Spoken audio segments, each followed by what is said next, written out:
Alright guys, in today's video, Kenji and I, we're gonna go fishing. Stay tuned to see if we actually caught, were we fishing or were we catching. We're gonna go over 4 listing principles. We're gonna talk about how do we come up with how much your home should be worth, what's the range, where is it derived from, is it data driven, is it emotional, countering, being aggressive, respecting offers. We're gonna go over all of that in the video. We're also going fishing and looking at the most untouched part of Oahu and all of its beauty and glory. It was Kenji's birthday, so in the comment section, everyone, happy birthday Kenji. His birthday was recently and he's a fisherman. We actually started the video right there. We are going into Tamura's. If you're local, you know about Tamura's. I don't know what a mainland equivalent would be. But anyways, we're going into like Hawaii's local grocery stores.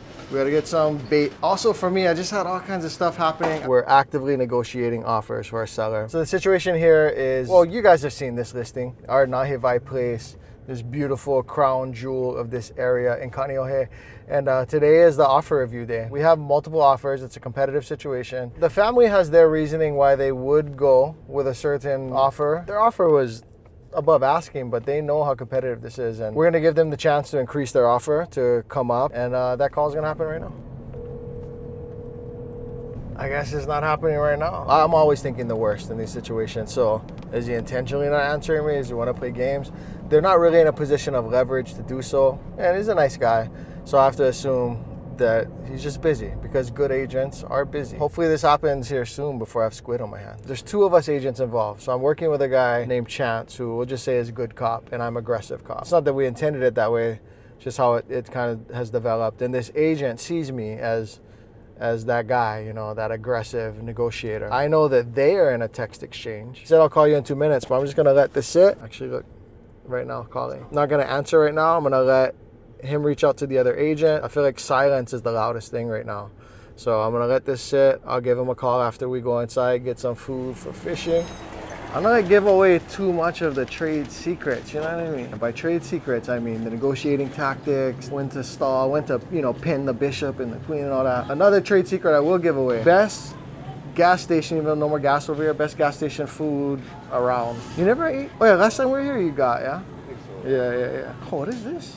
You grew up that side, are you? Yeah, tell me, are you guys willing to pay 15 cents for the bag? Or are you like me? You ain't paying for the bag. Oh, almost lost a slipper. Okay, let's get in this truck and let the negotiations ensue. Hey, what's up, man? You know, just flat out, straight to the point. They like Scott them, but they were disappointed. You know, and there's 4 different decision makers, right? Some are more money driven than others, some are more sentimental than others.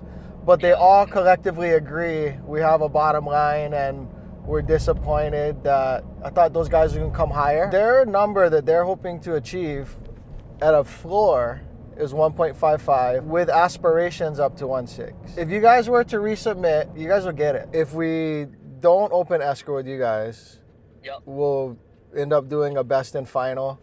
But I'll tell you, they care about the neighborhood. If they come up, it's in the bag. For example, there's an agent who I really like and trust who is showing today. That is like, hey, did you accept? They could also come up and meet you guys, and Scott guys would get it. Okay. But at 1.5, that's not the case. I'm gonna go fishing kind of point right now. Have a good one. I don't know, probably not, but I think, thanks. Hey, I'm going to have spotty reception for a couple of hours, but FYI, I finally spoke to their agent. I believe they are going to come up. We'll be waiting for a resubmission this afternoon.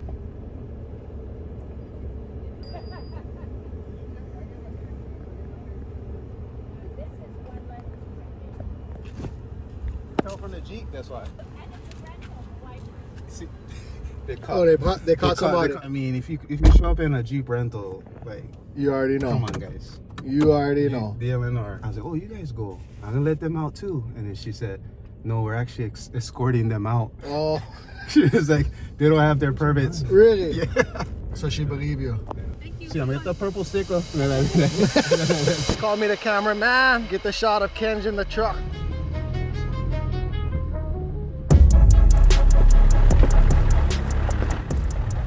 Side note, I wanted to buy a truck. I was like, I told Kenji, this is like a year ago, almost to the day. I have truck fever, but I don't want to spend money on a truck. And he goes, Oh, for real. It was like the first time he drove his truck to my house and he didn't tell me that that amazing truck on the street was his. Now, coming here, I gotta lift my truck and put 33s. All terrains. All terrains. I might go full mud tires. What, look at that. Dang, yep. So you got the, that's perfect.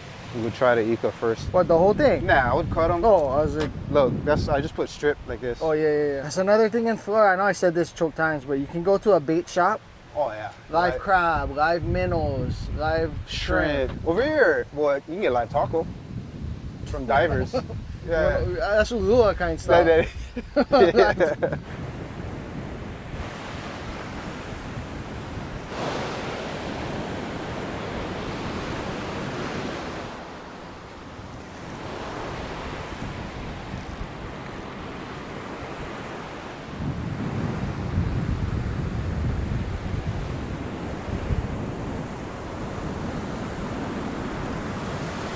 There we go, 3 lines out. Is that? Oh, no. Oh, look like. It looked like, huh? Yeah, it looked Wait, like. something nibbled though for sure. I think so, you know. No. No. Caught Oahu. You know what? We're gonna throw a Hail Mary. Bait casting wasn't working for us, so I figured we'd switch it up. But first, the main reason you're watching this video. All right, guys, I wanted to go over some seller tips. Let's talk about first when properties go over asking. The thing is asking is a relative thing. If I want to sell a house for $2 million, and I know that the best way to squeeze all the juice out of this listing is to underprice it, which is like putting blood in the water and cause a feeding frenzy of multiple competing offers, then I price that home lower than I intend to be. So if I price it at 1.8 when I know we're probably gonna get around 2 million, it went over asking. The assumption behind that comment of things going over asking or under asking is that the agent tried to hit a specific mark that is the sweet spot of where this home could sell. That leads into the conversation of how should you price homes. So I already mentioned that a really hot commodity, so like a really beautiful home, has a pool, cul-de-sac, big yard, amazing two-tone wooden fence, 4-bedroom in a neighborhood that's largely 3-bedroom, larger square footage than most, bedroom on the first floor, all of these things, and renovated, and the yard is manicured, and it's beautiful. It has the curb appeal. The school district's a 10 out of 10 or 9 out of 10 on greatschools.com. These sort of situations, things go over asking because generally agents underprice the home, knowing that if they try and hit the final destination, they may end up without the competing offers that you need to anchor and cause the fear and respect with the primary offer. You want competing offers. So that kind of home, we underprice it to oversell it. Let's talk about an entirely unique home. A unique home, not a cookie cutter. So we're not talking about a subdivision where there's 1 or 2 or 3 models and they're all the same. And if you've been in your house, you've been in 30% of the houses in the neighborhood because everyone got the same layout. And we just know, yeah, maybe ones that have an extra parking sell for a little more, but we pretty much know how those sell. What about something entirely unique? In a neighborhood of custom-built homes or just really old homes, so some of them started out at 1,000 square foot, some of them are now 3,000 square foot after having been added on over the years. One of the only homes in the neighborhood that has a view. I can think of this area called Haiku Park in Kaneohe. Loyal Gardner used to live in, this is a Hawaii musician, used to live in this cul-de-sac, and there's these 2 homes in that neighborhood that it would be hard to price them. It'd be hard to know what they could go for because they're the only 2 homes with a multiple $100,000 view. I sold a home in Hawaii Kai that was at the end, not quite cul-de-sac, but just end of the road. Had a pool, was old and outdated, but also had a pool, was golf course fronting, but also a lot of dry shrub in front of it. A buyer could view this home as, wow, this home has the potential that no other home has around here. That home sold for more than I thought it was going to, and if we didn't price it up where we priced it, it would have never happened. What about agriculture land that you can put a house on that's entirely unique because it's ag land? It's kind of out in the middle of nowhere. There aren't comps for it. You're kind of really setting the market for it, right? An appraiser is not going to be able to just like AI or a Zestimate, which is sometimes more bogus than not. You're not going to be able to come up with a final valuation. It's just kind of what is someone willing to pay for it. Think of a farm out in the middle of nowhere between Tennessee and Mississippi and Alabama. Like, it's hard to comp these things. So what is it worth? Well, what someone will pay for it. How long does it take to sell these homes? Well, it might sell in the first 2 weeks. It might take 2 years. There are properties like that. That property, I want to shoot higher. If my seller is content at $2 million and we price it at $2 million and we stand fast, we hold strong at $2 million. But if they're like, Derek, you can price it at $2 million, but if we don't get 2.25, we're out. Like our family dynamic is such, we need this number. I want to price it at that number or higher to begin with. The buyer is unique. Is this buyer coming from the mainland? Are they going to be coming from Big Island? Is it a corporation that's going to buy this property? Entirely unique situations that could take months, if not years, to sell. Can't get priced the way that something gets priced when you know it's going to sell in the first weekend. I'm kind of leading into the next type of home. How do we price a cookie cutter home? There is nothing unique about it. If ours isn't in the perfect condition, then something else is going to come on the market that's in average condition tomorrow. You're in a neighborhood that sells a lot. Higher turnover. These aren't legacy homes. We're not at legacy pricing.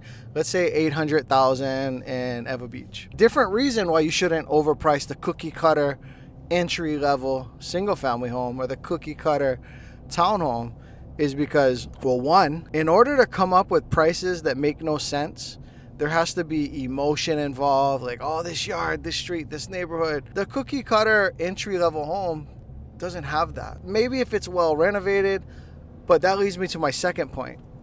It's a commodity. There's nothing special about it. And the people typically buying the cookie cutter, lower priced real estate, they either don't have or aren't willing to bring in an excessive amount of cash to make up for a price that makes no sense. So if it's a VA loan and the VA lending can only get $800,000 because it only appraises for $800,000, would it get $850? There had to have been some kind of emotion and need and FOMO and excitement. Probably not happening as likely in that situation, but even if it did, where's the money going to come from? Because that veteran is going to have to bring $50,000 extra in cash. So it's a conventional loan, $800,000, $160,000 down plus closing costs. We're at $170 something. Still, if they offer $850 and it doesn't appraise at $850, that person's coming up with nearly $50,000 extra in cash. Who's going to do that for a home that they don't plan to stay in forever? This is just the basic small 1,200 square foot. That's not the type of home that people do that for. So the reason why we don't want to overprice that home is, one, we're probably not going to get it. There's nothing unique to spark that emotion. And two, as a seller, you don't want to get caught on the way down. If $800,000 is your mark, you want to price appropriately and hit your mark. If we could be on the upwards, we price at $790, get $800, $805. Small margins within that under pricing game. But we want to price at around $800 where your home deserves to be, because there's a chance we get competing offers, but there's also a chance it takes weeks and months to sell the home. And in this day and age, in 2024, we just had 2021 a few years ago, and people think homes sell the first weekend. Homes sell the first weekend. If they sell the first weekend, what do we do wrong? Is the agent bad? Did they not do a good job marketing? Are we not priced right? Not every home sells in the first weekend. And if we're in a cookie cutter commodity home in an entry level neighborhood in a suburb where there's tons of houses and tons of real estate, tons of inventory, a lot of competition, we don't want to overprice that home because we don't want to be on the descent. In 2024, which we're in right now, asking for credits and buyer closing costs and 2-1 buy downs and these sorts of things are common. You start too high and experience price reduction on the way down. As a buyer's agent, I can tell you, talk to Aiden, talk to Mahe, talk to Kenny, talk to our team. They'll tell you, well, we smell blood. We see them limping. We're in the middle of nature, and that animal's hurt. It's bleeding and it's injured, and we can go in and safely get that home for $780 or $85 or whatever the case may be. I'd rather be at $800 for 4 weeks and never have done a price reduction than be at $830 and then came to $820 and then $810 and then $800, and now we're sitting at $800 in the fourth week. So you don't want to get caught on the way down. In sales and real estate sales, we have all of these scripts that these real estate sales gurus teach. Well, they want to overprice the listing. This is how we get them to sign the dotted line. And later, we use our sales skills, not on the market, on the buyers, on everyone out there that we're competing with or cooperating with. We use our sales skills on our actual client, on our seller, to get them down to reality. My team, we prefer not to be in situations where we have to even feel like we're kind of lying to you. or bending the truth so that you'll sign the document and we'll get the sale completed. With all due respect, we sold 75 homes last year with just 4 agents and a market like Hawaii. Like we'll be okay without this gross relationship that starts with, you know, overly selling a situation. Bait casting wasn't working, so I figured we'd move over to these flats where we could actually see the fish. So we're sight fishing at this point. We're using a floater rig, a little bit different setup, because we do want to show you some fish from Hawaii, catch and release style. Side note, do not do what Derek's doing here, walking on rocks with no shoes. Very dangerous. Gave him my Crocs here, and maybe that was a good luck because... What is that? What is that? A little hidden. Yeah. I caught bait. This one they call Christmas tree fish, yeah? Christmas wrasse. Christmas, yeah. Sometimes the fish decide when they want to go back. Boom. Here I'm going to walk out a little bit to try and target the deeper pockets. I lost my bait a few times, and on my way back I picked up some limu. What is that? Limu. This isn't the right kind of limu. You're gonna hit limu. They knew I would. That's not the one. That's not really the one. I'm just gonna try. The limu didn't work, the ika didn't work, but the shrimp did the job. Oh. Another bait fish. Po'opa'a. Ho'opa'a. Po'opa'a. Ho'opa'a. Or rockfish. Yeah, I was gonna say rockfish, not poisonous kind. What's that? No, not poisonous kind. No, not poisonous. Hold them out, close to the camera. Oh, yeah. Make them big, make them big. Oh! It's fun kind, yeah. I mean, yeah. Just to be out here is better than being in an office. So there you have it, fishing, but not really catching. That's kind of par for the course, but we had a good time. And if you saw this video, then you know we got to take Aiden fishing next, so stay tuned for that. Summary, 2 brothers, 2 small bait fish, catch and release, and a whole lot of good vibes that you can only get when you're on the shore. Let's end on this point. Well, Derek, are you telling me it's your way or the highway? If we don't listen to your pricing style and opinion, we wouldn't be a good fit to work with each other, that we have to do it your way? That's not what I'm saying. What I am saying is we have to have a respectful relationship with open dialogue, weigh pros and cons, risk to benefit, analysis, percentage. What do you think the chances of us getting $2 million on this one are, Derek? I think there's a decent chance. These buyers are at 1.93 and they've expressed they really like it. Their mom lives down the street. Their mom's willing to help with down payment. We can probably squeeze more out of it. But Mr. and Mrs. Seller, you realize they're the only offer, right? We don't even have competing offers. I've made mistakes in the past for you so that you don't have to make them now. I've pushed a deal so hard that it's broken. I've pushed a buyer so hard that best buyer walked away and we had to go to the second buyer, which was just not as good of a choice. So can we counter the 1.93 to 2 million, Derek? We can, but I'm not gonna act like it's an entirely risk-free situation. I'm gonna talk to you about my dialogue with their agent and that conversation at the open house with the clients. And we're just going to talk about the risk to benefit analysis, right? Now, I'm talking about intra-offer negotiations. Well, Derek, can we price the home higher?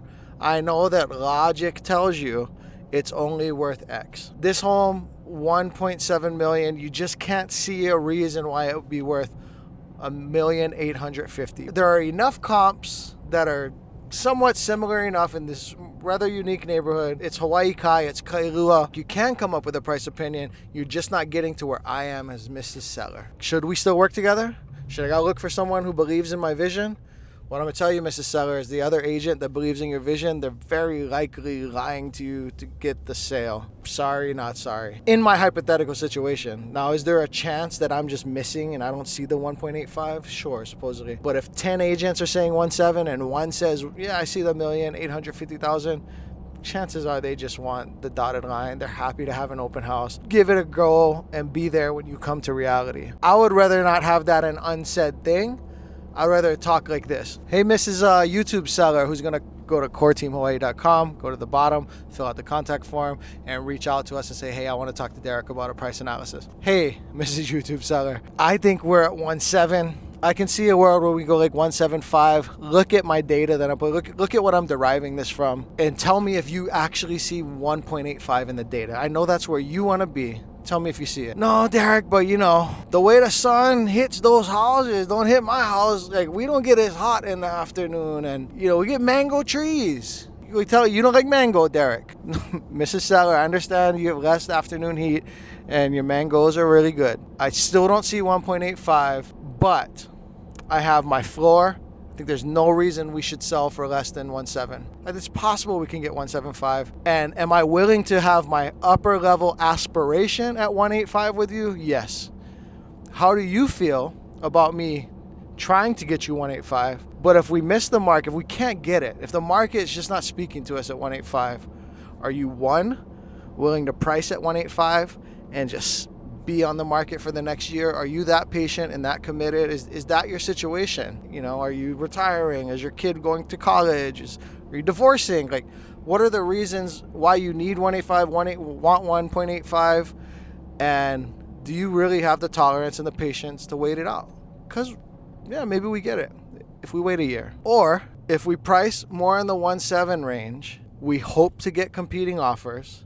We hope to drive it up and get the emotion, get the competition to get us north of 1.8. Would you be okay with an outcome that tried to get north of 1.8, but really is priced with a floor closer to what the data shows? No? Okay. If we price it 1.85, but you need to get this thing done within 2 months, you agree, right? We price it 1.85. Let's talk about how we're going to do price reductions, the way we're going to communicate. You're going to treat me. I'm going to be honest and hardworking for you.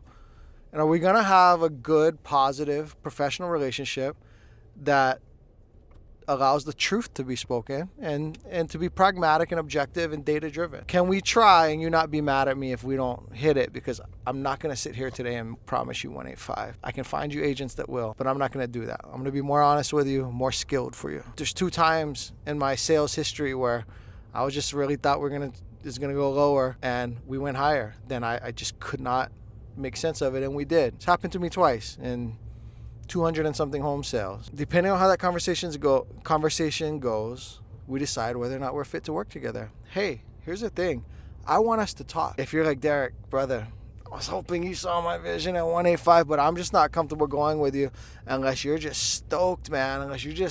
If you're not bought into the vision, I feel like we're not on the wavelength together, and I just don't feel like we're a fit. I could find you the agent who just will be bought in and is a good fit, and I will refer them to you. Not that I'm so good that I don't need business, but I'd rather respect you, respect your wishes, and get you to the right agent who's the right fit, even on this island, even one of my competitors. That's a little monologue about how the listing process goes, about how price opinions for unique, amazing legacy crown jewel homes. Cookie cutter, nothing special, entry level homes. A unique home that's kind of a funky one, who knows what this thing will sell for. And then intra-escrow negotiations. Should we counter? Should we step on their throat? Well, it depends. How much backup do we have?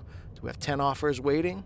Do we have no offers waiting? Should we kind of respect the offer we have in hand? And finally, pre-listing. When we're coming up with a valuation for your home, what I can say is we're incredibly skilled, we're incredibly nuanced, and we're going to be honest with you. We're going to give you 3 prices. Shouldn't sell for less than this. It's probably upper end.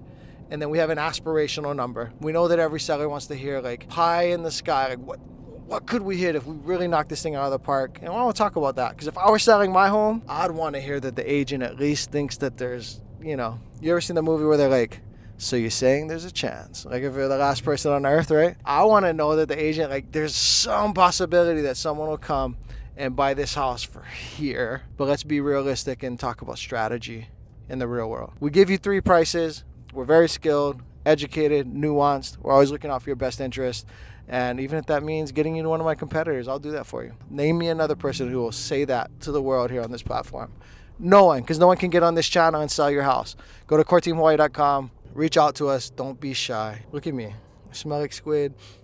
Went fishing. We're just normal people. Reach out to us. Go to coreteamhawaii.com. See you on the next one.